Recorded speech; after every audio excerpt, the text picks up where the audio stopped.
Professor Contreras will pick up the chronology of decision-making in relation to the introduction of hepatitis C screening in 1991 with NHBT 5076_006. This is a memo from Dr. Gunson to all regional transfusion directors, 22nd of January 1991.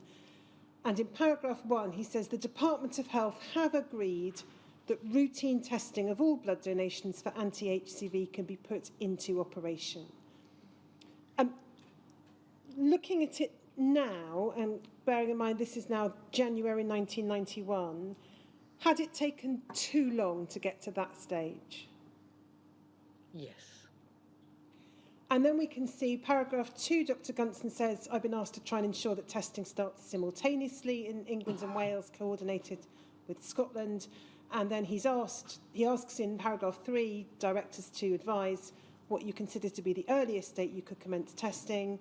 And then he explains in 4 that financial arrangements to cover routine screening and supplementary tests have still to be concluded. If we then look at your response, Professor Contreras, NHBT 5073_030.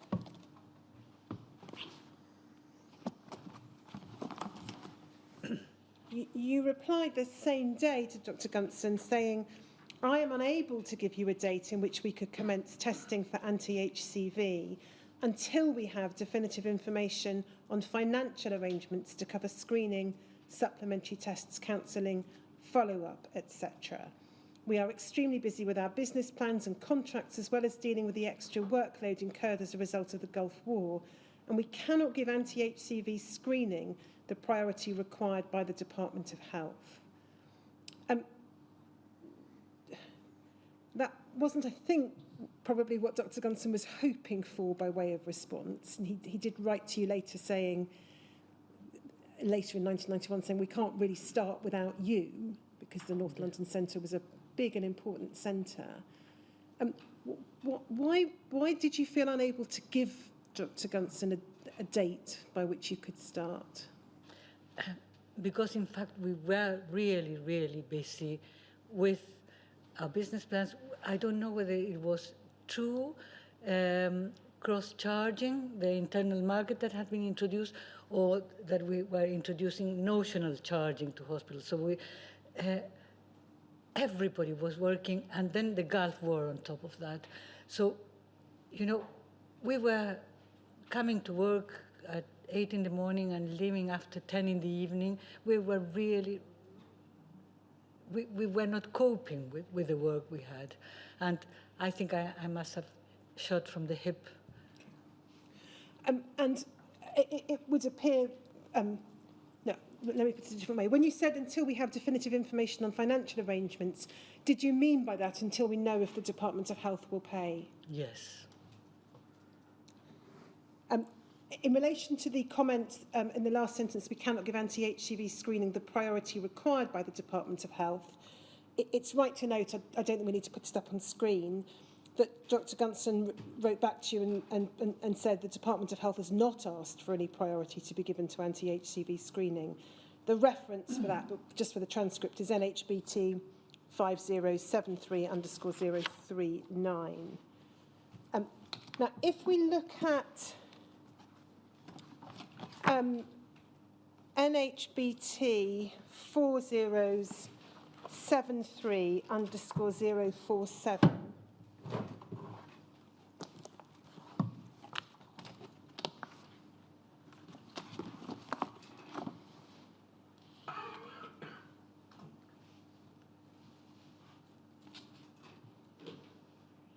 Do you need that? I've got it, thank you. So this is a letter from you, 12th of February 1991, to Dr. Sheila Adam, the Public Health Director at the Regional Health Authority. And second paragraph says, as you can see from the attached copy of Harold Gunson's letter of the 5th of February, the Department of Health proposes that the costs for anti-HCV screening should be charged onto products issued from RTCs and be borne by users. At NLBTC, we think that this is simply appalling. And then, if we skip down a few lines, you say the additional £600,000 or more needed for anti-HTV screening are just not there. Bottom of the page, last two lines, you say we feel the department does not understand the full implications of screening for anti-HCV. And then over the page,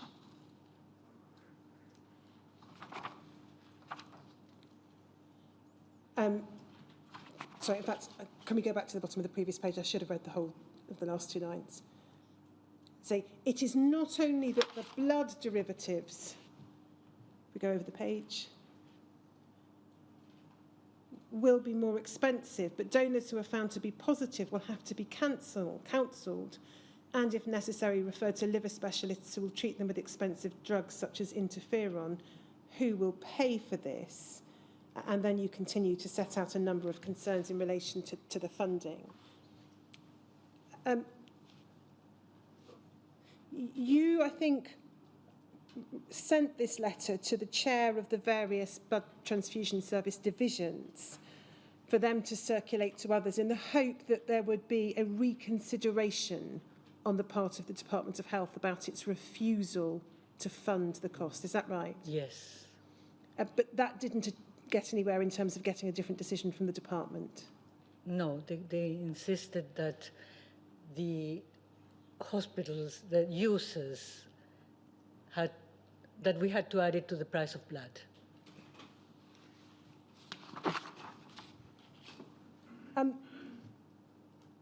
If we then go to NHBT 40191_089, please.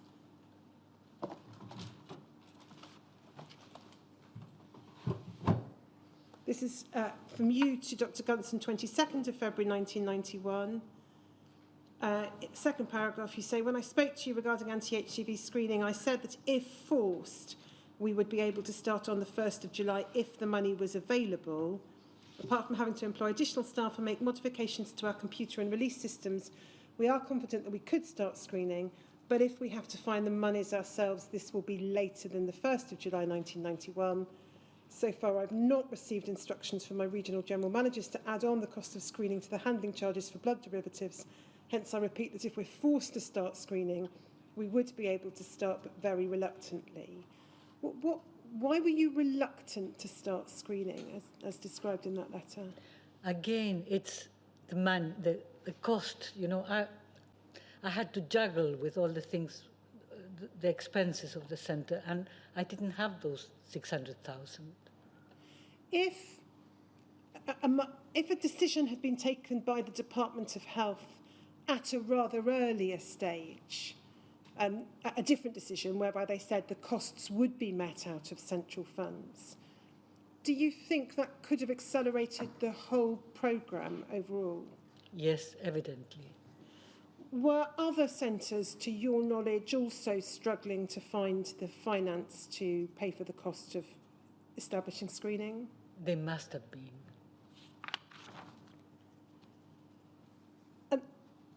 Now, when we get to March of 1991, perhaps we'll look at NHBT 5073_063.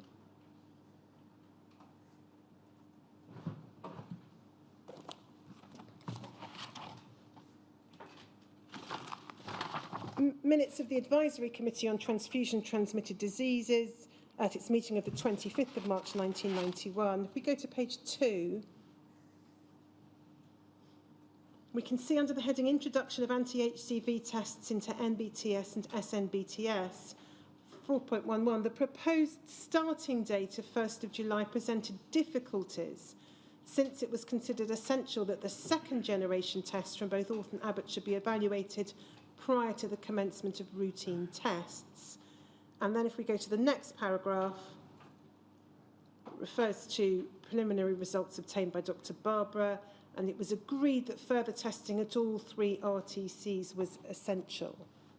Now, without going to lots of other materials, in around March of 1991, it appears the Department of Health agreed there should be a second round comparative evaluation of the tests at the 3 centres. I think it was of the second generation tests. Yes, sorry, I've got my second in the right in the wrong place. An evaluation of so a further evaluation now of the second generation tests to be carried out at all 3 of the regional transfusion centres there. That caused further delay, did it not, in the introduction of the screening? It meant it was put back from July to September. Yes. Why was it thought necessary to undertake the evaluation of the second generation tests? Thinking about it now, I think we could have started in July, but again with hindsight.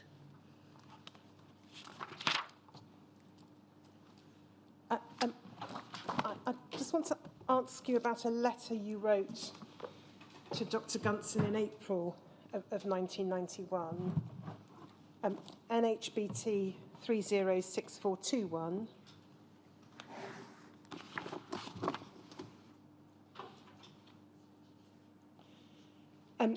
This is a letter, 22nd of April. You say in the first paragraph, in the second line, that you consulted with Pat Hewitt and John Barber. The 3 of us are of the opinion that we're going over the top with the proposed screening for anti-HCV. You then say in the next paragraph that you accept that the blood transfusion service has no option but to introduce screening of blood donations.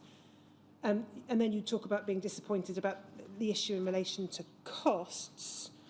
If we go over the page, I don't need to go through the detail, but you set out a number of observations about the procedure for confirmatory testing and various other matters. And then if we go to page 3, under the heading Monitoring Test Results, you say, the more we think about it, the more we think we are going over the top with this testing for a virus that's not been shown by anybody to cause immense healthcare problems in the UK.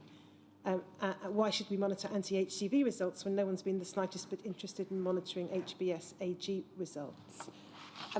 Now, you were asked about this in your statement, Professor Contreras, and what you said in your statement was that when you talked about going over the top with the proposed screening, you were not talking about the principle of introducing screening, but the particular arrangements that were proposed. Is that right? Yes, it was so complicated that, you know, the patients needing platelet transfusions, for example, would have suffered. We would have made mistakes because I respect Philip Mortimer a great deal. He's a great scientist and a great microbiologist, but he never worked in a transfusion center. So to take aliquots, frozen, you know, it was so complicated that we would have certainly made mistakes and we would have wasted a lot of units unnecessarily. So is it right to understand this letter as seeking to influence the way in which the screening would be undertaken, and not whether and not the date of its introduction? Yes, certainly the way. And did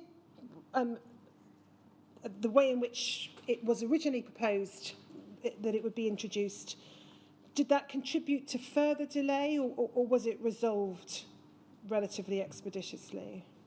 I think it was resolved quickly when we suggested that REBA is the confirmatory test for anti-HCV, the first confirmatory test, that could be done at transfusion centers, and that then it could go, very few would go for PCR. So that, I think that Philip realized that his method was totally impractical and extremely expensive. And in relation to the confirmatory test, the REBA test, am I right in understanding that in fact that was a test that had been available for some time? That was a test available from 1990? Yeah, but not really as a routine test, as an experimental or confirmatory assay. But can we then look at a letter that Dr. Lloyd at the Newcastle Centre wrote to all directors of transfusion services on the 2nd of May, NHBT 5076_041.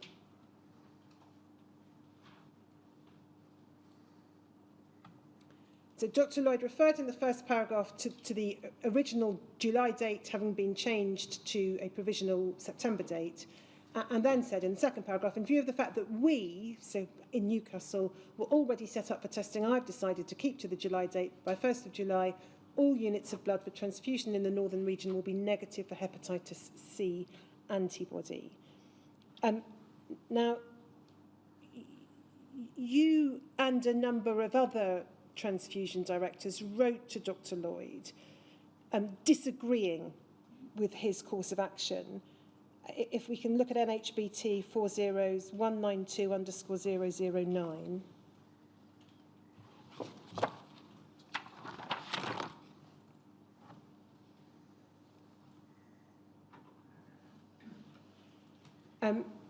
You wrote the next day, 3rd of May, describing yourself as very sad and disturbed to receive your letter.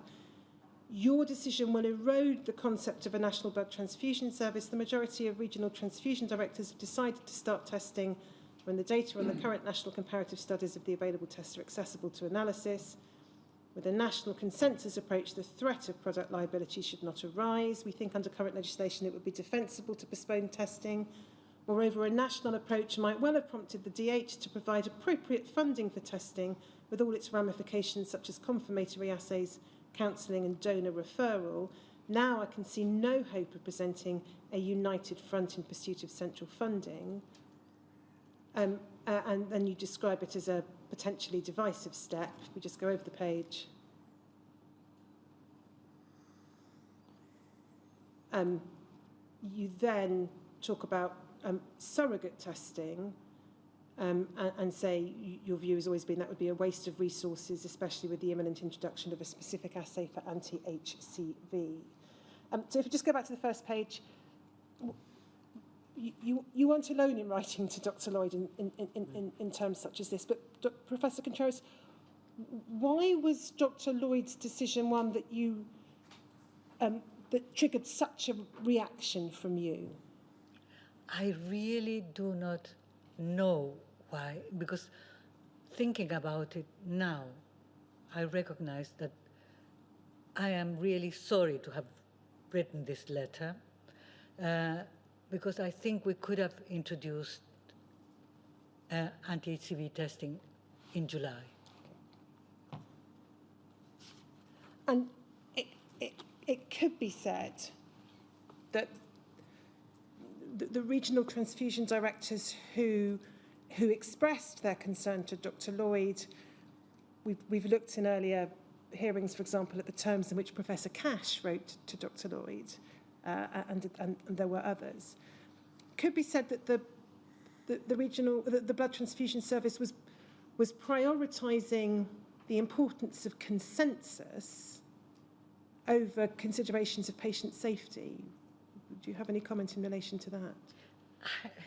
I didn't see it like that. Now I could see it, but at the time I didn't see it as prioritizing consensus over safety. But now, externally I could see it like that, and for us it was, the national service and the costing. But as I said, if we could introduce it in September with no funding, we could have introduced it in July with no funding. You did, I think, then, at the Centre, make the arrangements for its introduction at the beginning of September 1991. It's clear from the evidence you've given, Professor Contreras, that you think hepatitis C screening could have been introduced earlier than it was. If you leave aside the position of your own centre and the difference between July and September, if funding had been different, if the decision-making process had been quicker, do you have a sense of how how early testing could have been introduced in your view? But bearing in mind a number of other countries had introduced it really in the early part of 1990 and then some others later in 1990. I do not know whether my thinking at the time and my position at the time and that of my colleagues would have induced me to introduce the first generation test. Because as I said, you know, I didn't, the same as with HIV, I didn't want to create an army of worried well. So, but perhaps we could have introduced it as soon as the second generation test had been tried and was available. And then, just if I can pick up the point of the army of worried well, this is the point about false positives. Yeah. Perhaps we look at the way you put it in your witness statement. WITN 5711001.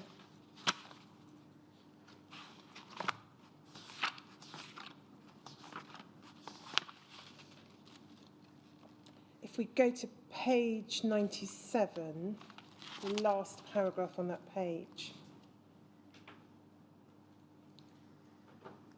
So you say in paragraph 389, it is unsafe to inform blood donors of a false positive test that would label them for a lifetime, hence the need for confirmatory testing. And then if we go to page 104, paragraph 415,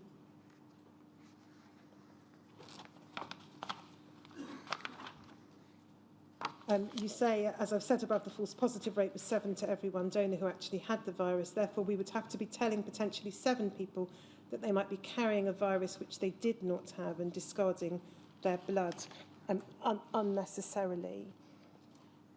Can I ask you to look at it in this way, Professor Contreras? Why would the prospect of telling people they might have a virus that they didn't have, and once confirmatory testing was available, you could tell them they didn't have it, why does that outweigh the risk of infecting people with a virus that they would not otherwise have, with potentially serious, indeed fatal consequences? I do not think that it outweighs the risk, but you know, as somebody who was collecting this blood, in charge of the collection of blood, I cared for patients and for donors, and I did not want to create a psychological illness in those donors. But yeah, perhaps I should have weighed the risks.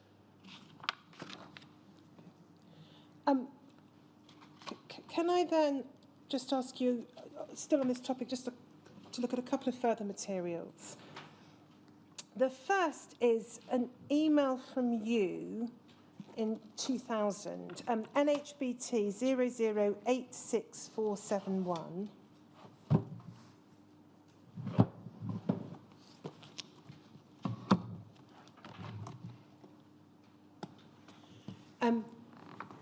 So you say here, just a short note to remind you that Harold Gunson is very hurt and disillusioned with the Department of Health and National Blood Authority after the grilling during the HCV litigation court case. I have spoken to him twice and he felt he was defending the Department of Health and Dr. Jeremy Metters, previous chairman of MSBT, for decisions that he was not party to. And then you go on to talk about him as someone who had dedicated a lifetime to the National Blood Service. Are you able to recall further any conversations that you had with Dr. Gunson about this issue and about how he felt about the litigation? You know, I can't remember any of this, and I'm proud of this email, but I cannot because he took the brunt of the criticism, the Penrose inquiry, when it was no fault of his own, more or less. But I do not remember either this email or the conversations. And then I just need to ask you about some observations Dr. Barbara made in the note of a meeting in the context of the litigation, and then one aspect of Dr. Gunsan's evidence, because there's some observations from both of them about your approach to hepatitis C screening that I want to give you an opportunity to comment on. So if we look first of all at NHBT 0036250_025.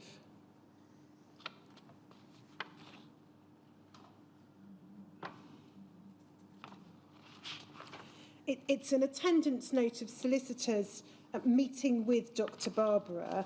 I'm not going to ask you about what he says about his own personal views because on issues relating to screening, but just about some observations he made about your thinking. So if we go to page 2, fourth paragraph, that's Dr. Barbara, said he thought we should get a statement from Marcela Contreras because she was very vocal in her reluctance to introduce screening. And then the last sentence of that paragraph, he said that Marcela Contreras still believes that hepatitis C infection was overrated. So that, do you... No, but let me show you one other paragraph and then ask you. If we go 3 paragraphs further down, Dr. Barbara said that Marcela would give a vigorous account of the perception at the time that hepatitis C was not worth the candle. Now, those are his words, but do you have any comment to make upon what's being said was your approach at the time? Well, unfortunately, at the time, I did not see it as a major problem in the transfusion of labile blood components. I saw it as a problem in the transfusion of concentrate, but we had no evidence of the problem, and perhaps I was wrong, but. And then if we look at just one further extract from Dr. Gunson's oral evidence in the NBA litigation, NHBT 40148_001. Sorry, and there, John Barbara quotes SIF again about, SIF followed, that's in the USA, followed up for over 20 years the recipients, the patients who acquired hepatitis C or non-B by transfusion and didn't find any difference in mortality. The mortality was the same in controls and in the patient group. If we could go to page, so this is the same extract, sorry, the same transcript as we looked at earlier, but if we could go to page 66.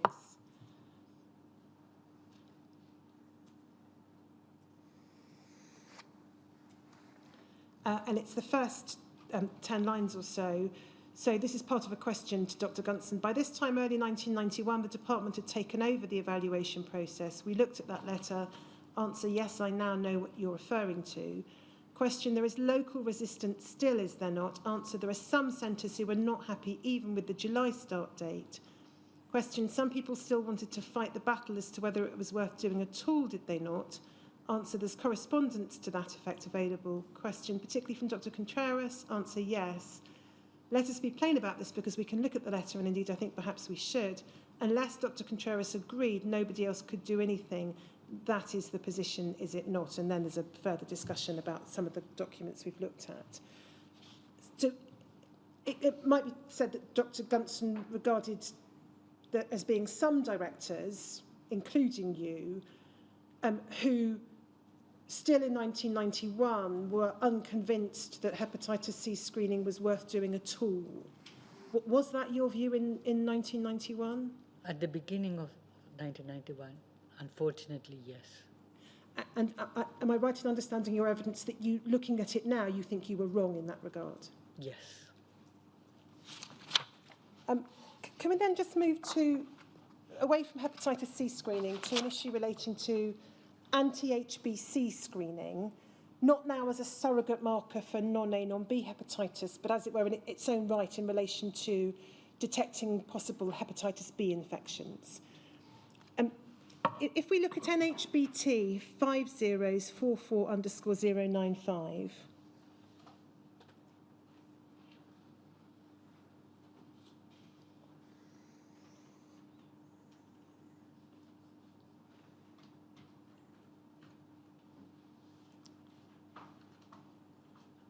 NHBT 5044_095.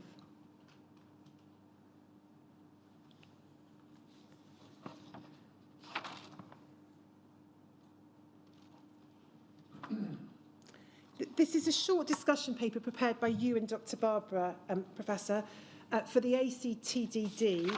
It's dated the 23rd of January 1992. I just want to ask you to look at the first paragraph, where you say the question of the likely benefit of anti-HBC screening of blood donations continues to reappear, especially so in the light of the introduction of anti-HCV screening. The attitude towards transfusion safety has veered away from the concept of maximum benefit at minimal cost towards the notion that if a procedure shown to prevent transfusion-transmitted infection and disease is available, it should be introduced. The latter approach is reinforced by loss of Crown immunity, the introduction of product liability, and the emphasis on quality, audit and licensing by the MCA. And then you go on to talk about the potential for introducing routine anti-HBC screening. Can I just ask you about what you described there as a shift in attitude from a concept of what you've termed maximum benefit at minimal cost towards the idea of, well, if there is a measure that reduces risk, we should take it. Are you describing there a shift simply in your own thinking, or was it your understanding that there was a wider shift in attitude? It was both. I think it was my own thinking and my team's thinking, and general thinking as well, that we had to introduce any testing regardless of cost. And the concept you describe of maximum benefit at minimal cost, and that attitude to transfusion safety, is it right to understand that as that describes essentially the approach that you and colleagues had taken previously in the 80s in relation to issues such as surrogate testing and anti-HCV testing, but now you were convinced of the need to be more proactive? Yes. And then if we can just look and see in relation to then the particular issue of anti-HBC screening, I'm going to give a reference that we don't need to go to and then pick up a couple of documents. So at the ACTDD meeting of the 7th of May 1992, for the transcript it's NHBT 00175532, the committee agreed that the introduction of anti-HBC donor screening had a high priority. So that was May 92. And then I want to ask you to look at a meeting of the same committee in January 93 at DHSC 306982_049.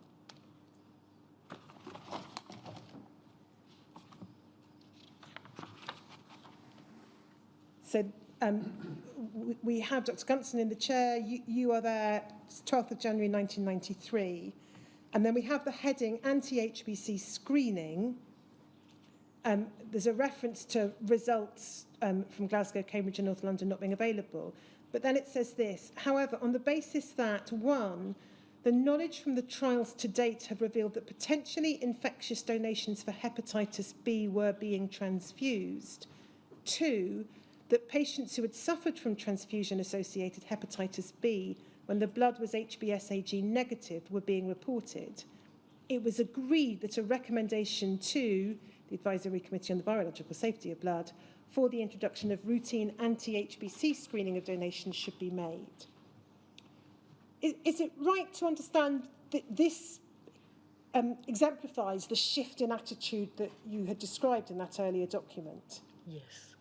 And the committee of which you were a member was now advocating the introduction of anti-HBC screening because you were conscious that there were still hepatitis B infections being transmitted through blood. Yes. If we then move on, so that's January 1993, we can see the recommendation to the ACVSB is going to be made. We then move to NHBT 0018427.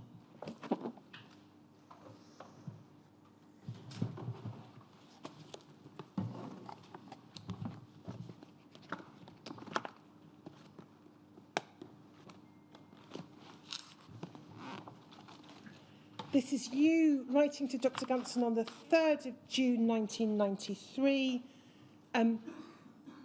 In your letter, the 3rd of June, you reported that the Advisory Committee on Transfusion-Transmitted Diseases will advise ACVSB that anti-HBC testing of blood donations should commence.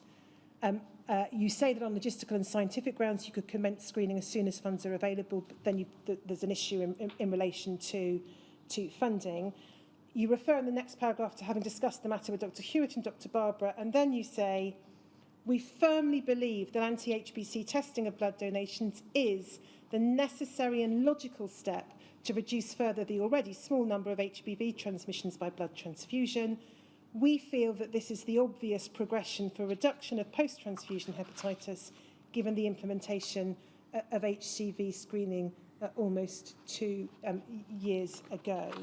So is it right to understand you are continuing with Dr. Hewitt and Dr. Barbara to advocate for anti-HBC screening to be introduced? Yes.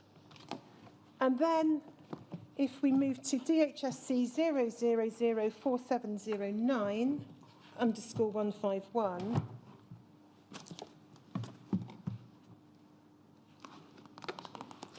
DHSC 0004709_151.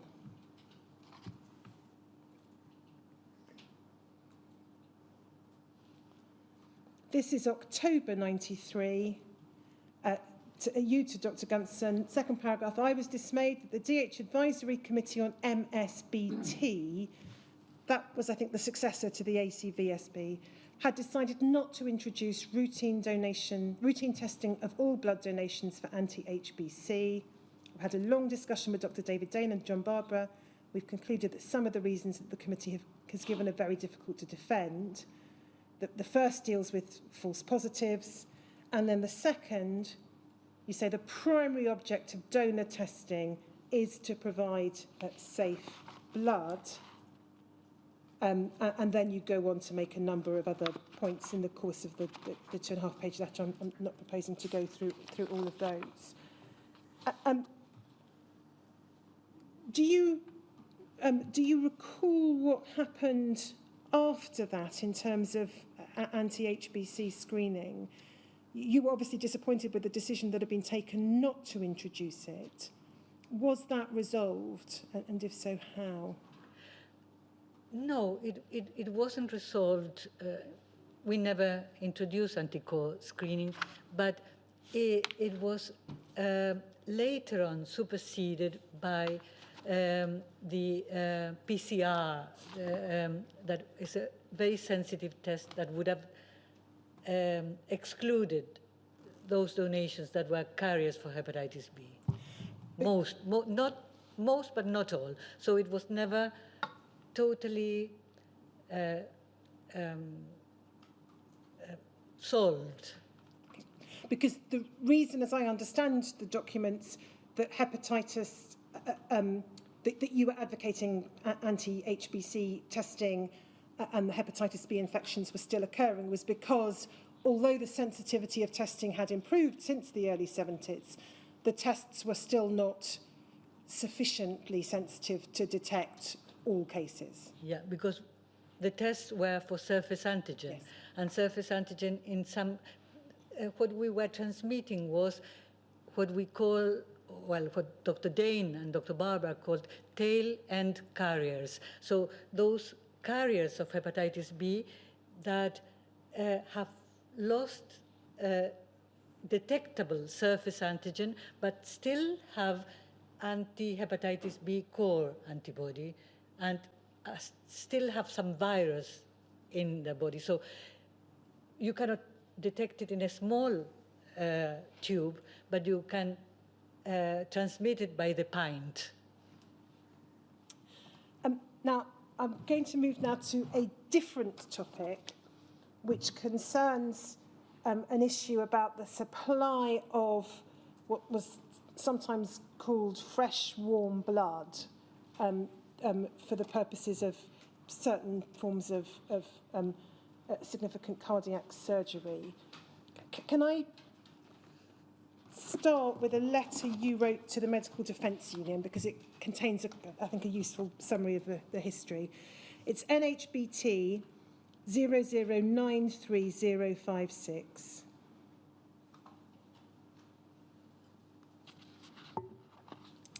You wrote this letter 19th of May 1988 to Dr. Beresford at the Medical Defence Union.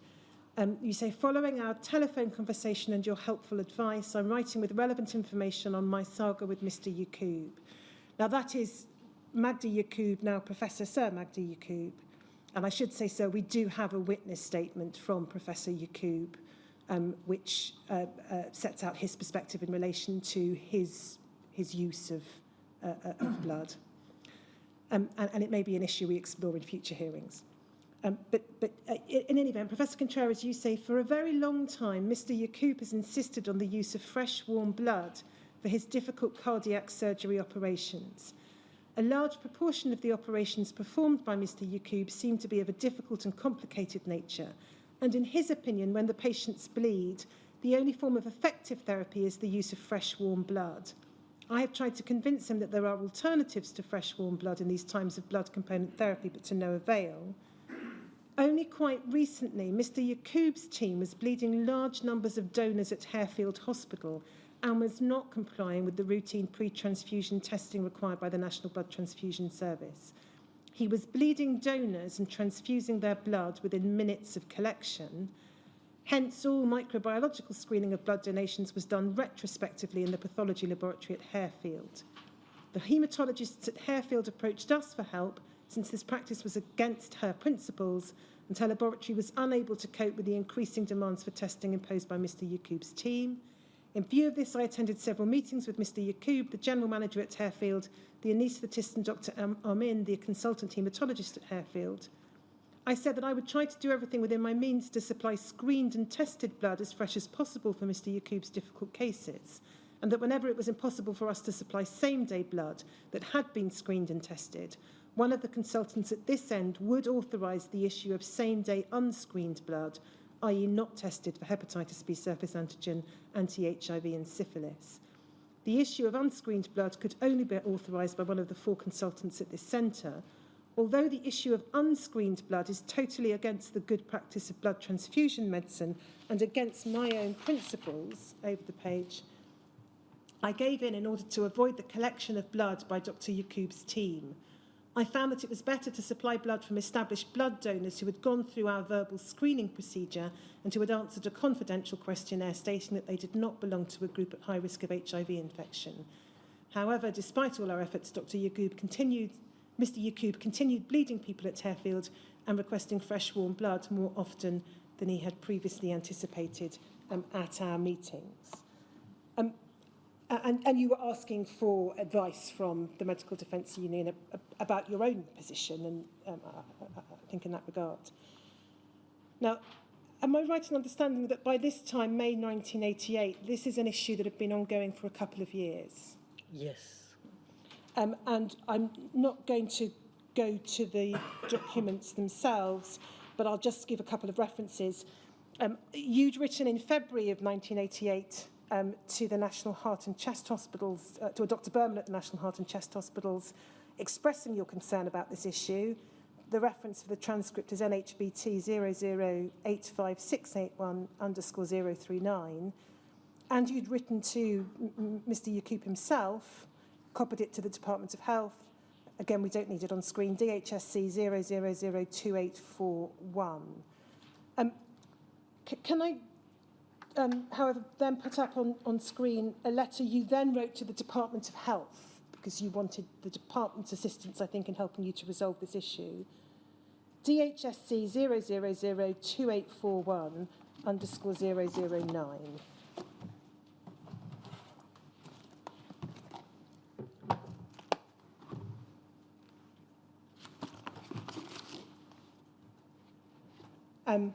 So 19th of July 1988, you wrote to Mr. Harris at the Department of Health, second paragraph, you say, since I was appointed director of the centre, I've had to deal with problems concerning the use of fresh blood by Professor Yacoub.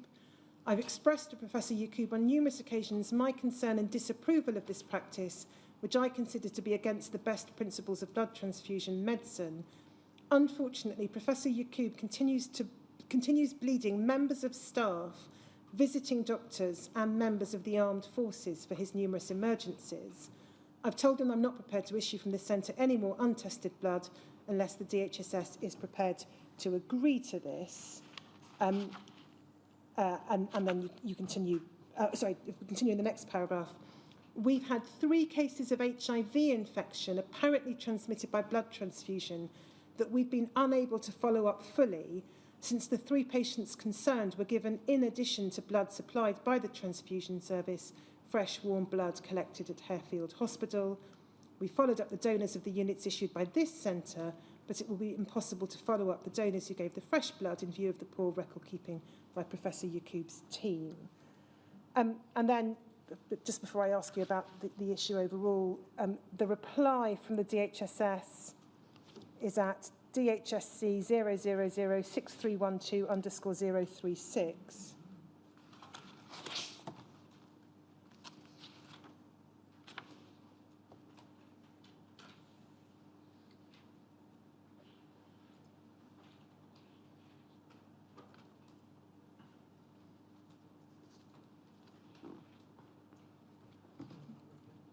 DHSC 0006312_036. It's entirely conceivable I've written that down wrong for a minute.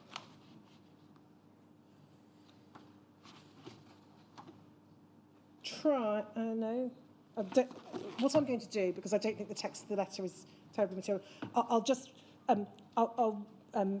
read out. We in DHSS share your general concerns, but the local problem as described by you at Harefield is essentially a problem for the regional health authority to tackle, and we are in contact with them. And then there's agreement with a number of your concerns.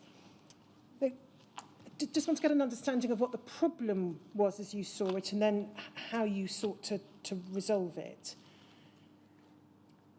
Because Professor Yacoub thought that the use of what was termed in the correspondence fresh warm blood was a necessary and appropriate course to take in relation to some of the complex cardiac surgery he was undertaking. I think it came to your attention that staff at the hospital, and on occasion others, were effectively being bled there and then at the hospital, and the blood immediately used for the patient without it having undergone any testing whatsoever. Is that right? Yes. You were very troubled by this, and there's a range of other correspondence and communications. I'm not going to go into to all of them. And I'm going to paraphrase, but is this right? You essentially went for the lesser of 2 evils, in your view, to avoid completely untested, unscreened blood being taken there and then from nurses and doctors and so on at the hospital and immediately transfused. You reluctantly made available same-day blood on occasions to Professor Yacoub, which also hadn't been tested fully, but which at least came from your established donor panel with the donor screening and selection procedures in place. Is that right? Yes, it was. Well, first of all, I have to start by saying that I was convinced by, although I say in my letters that it's against my principles, but I was convinced when I went to several meetings with Professor Yacoub, and I went to theater, and I remember going once at 2 or 3 in the morning when he was asking for, and I could see that little babies, newborn babies, had to be done through the extracorporeal machine. They were bleeding, and he gave them this fresh warm blood, and it was like a miracle. The bleeding stopped. So, and that happened with babies and with heart-lung transplants, difficult heart-lung transplants as well. So I had, although I believed in component therapy, but for these cases, I thought, well, he's right in what he's the expert. He was doing surgery that nobody else in the world was doing. He was saving lives. I went to see those patients in the wards, and they wouldn't have had a chance to live for more than a month, perhaps. They were on respirators, or the babies, the babies would have died within days. So, and I saw this like miracles in medicine. So that convinced me that I had to help in some way. So the best of both evils was to give him blood from known donors that we knew from lots of publications by us and Dr. Barber especially, and everybody, that repeat donors, known donors, carry a much lesser risk of transfusion-transmitted infection than new donors or family replacement donors or donors who are not volunteers. So I said, well, it's better to give him blood that in the majority of cases might have been tested when we issued it, because we were testing daily. So very few units were untested when they went to, when they were issued to Harefield, but most of them were tested before they were transfused to the patient, because we tested as soon as possible. But if we issued in the middle of the night something that had been collected that evening, we might not have. So, but all the units that we gave to him, that we gave to Harefield as fresh blood, it was never warm in our case. It was room temperature. All those units were tested on the day of transfusion if they hadn't been tested prior to transfusion. And then when product liability came, I couldn't continue providing him. But when I think retrospectively, I wish I had been able to help him with fresh same-day blood tested. In relation to the blood or blood components that you supplied to Professor Yacoub on those occasions when you did, am I right in understanding that they were where they weren't tested before use, there was testing after use, or not? I think the majority of them were tested either before they were issued, the majority of them, but some of them were tested immediately after issue, or when they were on transit, or when they were some of them must have been when they were transfused. But they were all tested, and they were all found negative for all the markers. But is it right to understand that in relation to any blood that was used in surgery from people who were bled within the hospital, over which you and your colleagues had no control, you've no way of knowing whether any of that was infected? Yeah, no way. And also, we do not know whether all those units were, samples from all those units were sent to Dr. Amin, the pathologist. No, the correspondence we looked at was from 1988. There's a document from Dr. Hewitt in 1995 showing it's still an ongoing issue. I can ask her about that. But can I just ask you to look at a document in 1999, NHBT 0101360.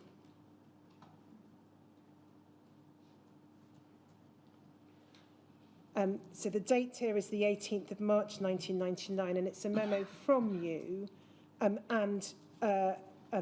it refers to having attended a meeting at Harefield with Professor Yacoub and others. It would appear from this that the use of untested fresh warm blood from volunteers bled at Harefield Hospital was still happening. Is that right? Yes. It wasn't, I think we see in the last two lines of that first paragraph, happening at the Royal Brompton Hospital, but it was still happening at Harefield. And then if we go over the page, if we look at the last paragraph, it would appear that at this stage you came up with a different solution, which was the supply of apheresis platelets and leukodepleted red cells. Do you know whether that then resolved this issue, or whether donors continued to be bled and untested blood used? I do not know, but I think that he continued to bleed the occasional donor. And I should say again, for the benefit of the transcript, that the statement that we have from Professor Sir Magdi Yacoub, it's at WITN 4129001, and explains his reasons for proceeding in the way that he did. And may I say that the older I get, the more I think that the use of whole blood, that perhaps we might have gone with component therapy a little bit too far, and for acute hemorrhage or for the type of operations that Professor Yacoub was doing, and that I'm not alone in, and he's not alone in thinking that warm blood, fresh blood, whole blood is a better option, because it decreases the number of it decreases the risk. Instead of giving 3 components, you're giving 1. And it doesn't add to the volume also, and it doesn't add so many additive solutions. So there is some reason for using. And it's right to point out, you've referred to some of that literature, I think, in your witness statement, to some of the literature that postdates the events that we're talking about. I've just then got a small number of as it were, miscellaneous topics to ask you about now, Professor Contreras. If we could have your witness statement on screen, WITN 5711001 again. And if we could go, please, to page 77.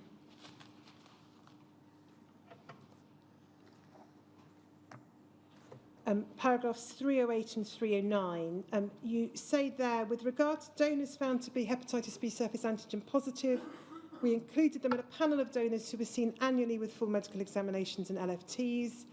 If alterations were found, they were referred to a hepatologist at their local hospital. These investigations contributed a great deal to our understanding of hepatitis B carriers and the long-term effects of infection.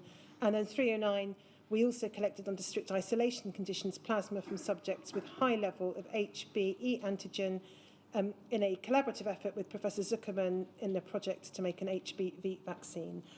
I've just got a handful of questions I've been asked to ask you on this issue. In relation to the practice described in 308 of taking blood from this panel of donors found to be HBsAg positive, what was done with the donations that were collected from them? No, it was samples. We followed them up, and took samples from them annually because we didn't know the natural history of hepatitis B. You know, for how long were they carriers, when they cleared the virus, etc. And since we were so strongly associated with Dr. Dane, then we could follow these donors with their consent because they wanted to know as well whether they had cleared the So it was only samples. You weren't collecting further donations for use in the manufacture or processing into products to transfusion? No, never. No, this was separately, and they were not done with the routine donors, not bled with the routine donors, because we knew that they were infectious donors. And then in relation to paragraph 309, where you talk about collecting plasma from subjects with high levels of antigen, with Professor Zuckerman in a project to make a hepatitis B vaccine, what period of time are you talking about there? Do you know? I cannot remember. I think it was before I became professor of the Royal Free. I cannot remember. And do you know how that plasma was used in the production of a hepatitis B vaccine, or was it simply provided to Professor Zuckerman? It was provided to Professor Zuckerman, who was an expert in hepatitis, but it never came to anything. And then if we just turn on to page 91, paragraph 363, you say there, we had a panel of donors with high titers of microbial antibodies such as anti-HBV, anti-tetanus, anti-VZ, who we plasmapheresed regularly for the production of specific immunoglobulins by BPL. Were any products other than immunoglobulins produced from that panel of donors? I don't think so. And were there processes in place to ensure that such plasma did not enter any general pool? I do not think so, but because these are very safe donations, they've got antibodies, they were not infectious. They were to protect, it was, we wanted to concentrate the antibodies in those donations. So it's not antigen. These were not infectious donors. They were the best donors you could find because they were protecting people from hepatitis B. So if you knew that you were transfusing, that somebody was at risk, you would give them an immunoglobulin containing antibodies to hepatitis B or to tetanus or to varicella zoster, or to rabies.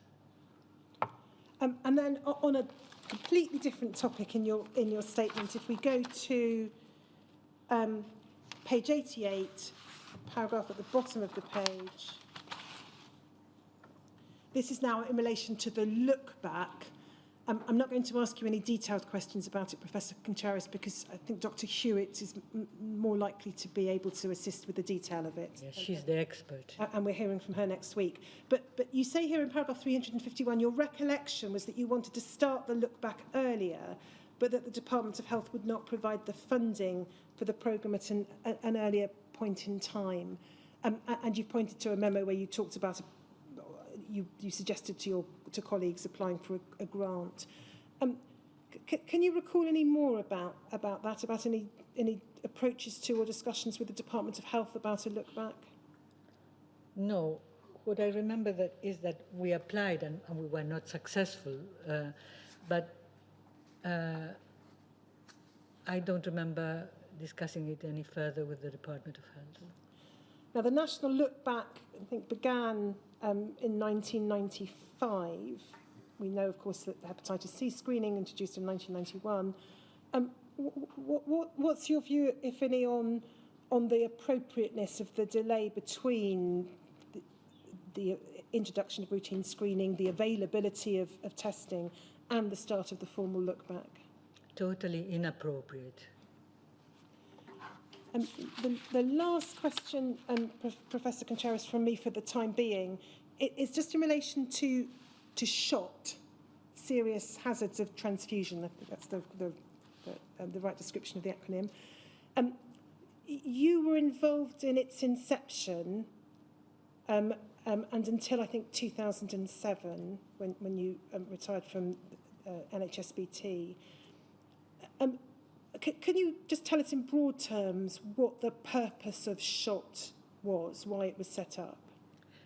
The purpose was, it had been started in a very rudimentary way in Italy, and I was invited to a meeting in Italy by Dr. Marconi, and I couldn't go. I think I had surgery or something like that, and I asked two of my colleagues, Dr. Williamson and Dr. Love, to go to Italy. And we then discussed, and what SHOT is the serious hazards of transfusion hemovigilance. That it means the vigilance, the follow-up, or the knowledge of the risks, the real risks of transfusion in the patient population. So it was for us to learn what was happening with our blood and collating it throughout the UK and reporting it to a central reporting